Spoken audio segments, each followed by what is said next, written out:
Bonjour, je m'appelle Maher et je suis sur un terrain de tennis avec des grandes boxes. Vous vous dites, mais il a pété un câble ou quoi, le pauvre, il a pris trop de coups. C'est vrai, j'ai pris pas mal de coups. Mais il me reste un peu de raison et avec ce qui reste de raison, je vais essayer de vous expliquer certaines choses. J'ai plus de 30 ans de pratique des arts martiaux et j'ai étudié les transversalités entre la boxe et le tennis. Et je vais vous faire part de quelques découvertes. D'abord, comment boxe un boxeur débutant? Voilà, juste avec les mains. Un boxeur amateur, lui, il va utiliser plus de parties de son corps, notamment le buste. Donc ça donne à peu près ça.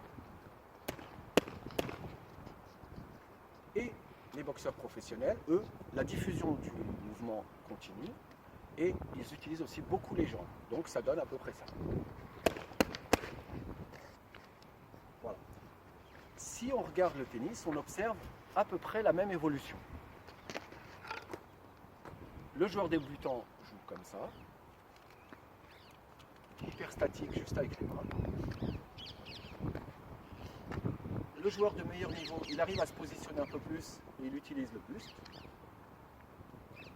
Et le joueur professionnel, si vous regardez, Nadal, les meilleurs, ils utilisent beaucoup les jambes. Et ça donne à peu près ça.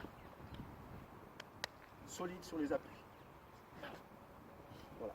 Eh bien, comment on passe de débutant à amateur, à professionnel? Comment on passe de débutant à joueur confirmé, voire de très bon niveau? C'est ce que je me sens capable de vous expliquer en vous détaillant l'usage des différents muscles, l'usage des différentes parties du corps, comment on positionne le corps, comment on utilise tel muscle. Voilà. Si j'ai assez de likes et si ça vous intéresse d'en savoir plus, eh bien, je ferai d'autres vidéos qui vous expliqueront dans plus de détails ces choses-là. Je vous remercie et à très bientôt, j'espère.